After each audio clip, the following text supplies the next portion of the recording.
I'm Sally and I'd like to welcome you to my second video series on Sage Intelligence Reporting. It's only been a few months since I completed my first series where, over 5 parts, I shared my experience of getting up and running with the product and showed how you can use some of the already provided reports to get a handle on the financial position of your business. Whether you're starting out or not, I suggest you go through the first series as it will provide a good grounding for the content in this one. You can subscribe to it by going to sageintelligence.com/Sally-series. Now, through another 5 lessons, I want to take things to the next level, with the focus being on report creation. I'm going to look at the means that intelligence reporting provides for this and share some examples of what's possible. The main themes will include the financial report designer, pivot table reports, and dashboards. In the first 3 videos, I'm going to showcase the primary features of the report designer, which are the layout generator and task pane.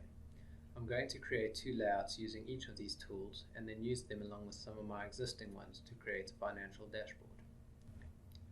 In the last 2 videos, I'm going to cover another class of reports, which are pivot table reports. I'll discuss some of those that are provided out the box, create one of my own to show you how it's done, and then use it as the basis for a simple operational dashboard. There's a lot to cover, so without any more delay, I'm going to jump right in. As the saying goes, a picture is worth 1,000 words. I'm sure it can be said that a dashboard is worth 1,000 numbers. Visualizations are an intuitive way of summarizing considerable amounts of data in a way that makes it quick and easy to interpret. They also help highlight irregularities which would otherwise be difficult to see if just looking at an array of values. I've displayed my completed dashboard on screen to give you an idea of what we'll be working towards over the next 3 videos. Included are the financial indicators of gross profit margin, net profit margin, the current ratio, and quick ratio. I also have a chart that tracks my revenue, cost of sales, and gross profit during a given year, and at the end I've added the cash flow chart that was part of my cash flow report in the first series. If you're not familiar with financial ratios, they provide a further means of evaluating the performance and position of your business. Although I'll describe the ones I've used in more detail when I create them, I won't be providing comprehensive information on the subject. There are many to choose from, and covering all of them would require a course of its own. So based on the time that we have, I want to give an introduction to them and show how you can include them in your layouts. If you'd like to know more about those available, you can find plenty of information online. The arguments for gross and net profit margin are derived from an income statement, and those for the current and quick ratios are taken from the balance sheet. I can use my existing current period income statement for the first 2, however, my balance sheet layouts don't provide the level of detail in terms of account classifications that I need for the last 2. I showed in the first series that my balance sheets are only broken down into assets, liabilities, and equity. As such, in this video, I'm going to build a new layout using the layout generator that will give me the level of detail I need. This isn't to provide you with a thorough understanding of the generator, but rather to highlight its capabilities. In the next video, I'm going to follow the same approach in creating the layout for my revenue, cost of sales, and gross profit chart using the task pane. If you would like more information on these tools, then take a look at the Intelligence Reporting Help file and YouTube playlist for your accounting product. I've explained how to access these resources in the first series, and I suggest catching up on the 2 features before continuing. Let's get going with the first layout. To do so, I've run out a copy of the Financial Report Designer report from the Report Manager. I mentioned in the first series that my existing layouts have been created at an account category level. I can view my categories by dragging the corresponding list from the Lists tab in the task pane into an empty worksheet. If I then drag my account types list in, you can see that it has a more detailed classification and provides the groups I need for my ratios. So that you're aware, the lists included in your product may differ from mine. This is because they are derived from your general ledger and so will be specific to your accounting package. To build a new layout using this information, I'm going to have to create a new row set. In the Report Designer, row sets are the way that you define the account rows you want to include in your layouts when designing them using the layout generator.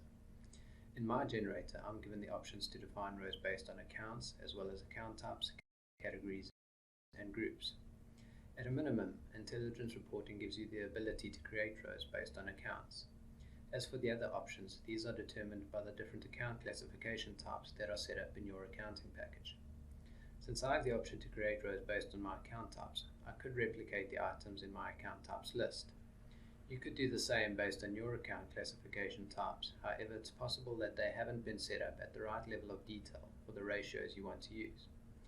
You can get around this by creating your rows using the account option, and I'm going to demonstrate how this is done. The feature is accessed from within the layout generator, so I'm going to start by creating a new layout.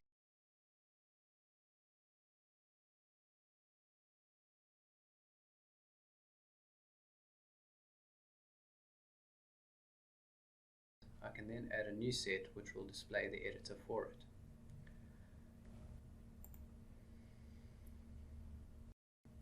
I've put up the information that I need to enter on screen. Since I want to replicate my account types, I've listed the type headings down the left. I'll use these as my row descriptions. On the right, I've worked out the collection of accounts that correspond to each type and will enter these for the rules. Row sets provide added flexibility in that when using the account option, you can define groups based on individual accounts, ranges of accounts, wildcard characters, and mathematical functions. Examples of these are shown on screen, and more information can be found in your intelligence reporting help file. I'm going to start with the descriptions. Once I've completed one, I can use the Enter key on my keyboard to add and move to the next row, making entering them quick and easy. As I enter a description, you'll see the classification type field default to account, and since I'm creating this row set at the account level, I can leave this as is.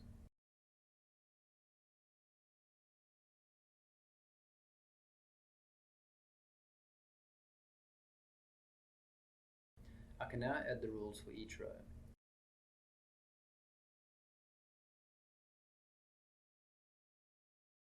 As I enter the first one, you'll notice the preview immediately displays the accounts that will be included in it. You'll also notice that this is after typing only a single digit. This is because with row sets, by entering a value, the software will include all accounts that begin with that value. I'm going to complete my rule. You can see it is the sum of two of my primary account segments. It means that all accounts that have a first segment of 100 or 101 will be included in the group. For the second rule, all my net receivable accounts begin with 105, so I don't need to enter anything further.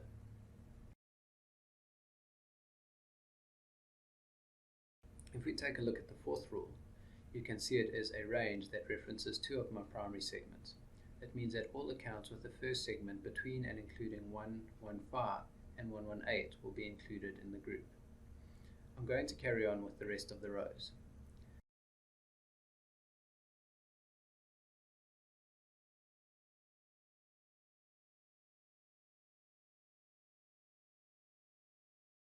The information for my row set is now complete, and I'm going to save it.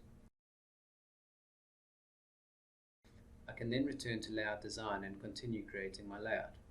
For layout options, I need to select the company and fiscal years I want to report on.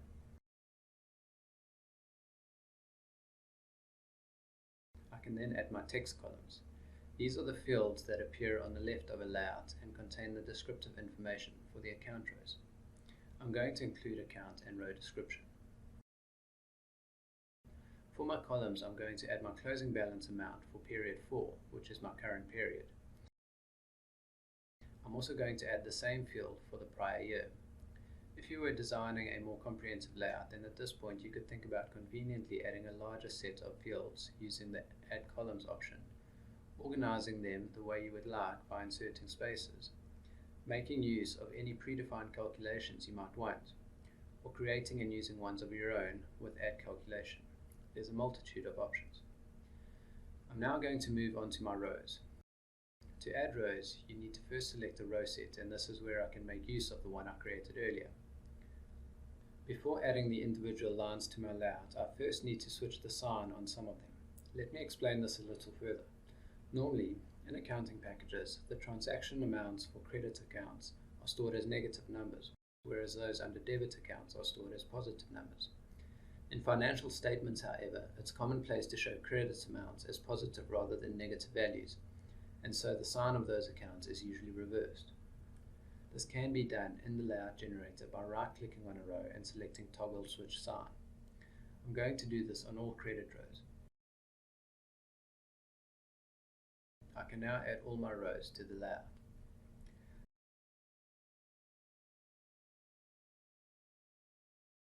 Like with columns, if you were designing a more detailed layout, you could look at grouping your rows using spaces,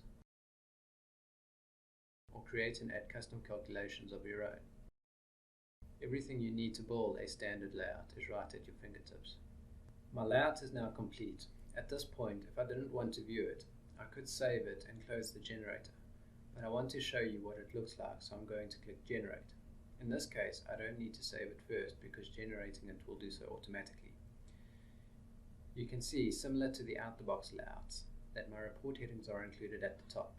Account descriptions and ranges as per the row set I created are shown on the left, and the columns I added along with the account data are to the right.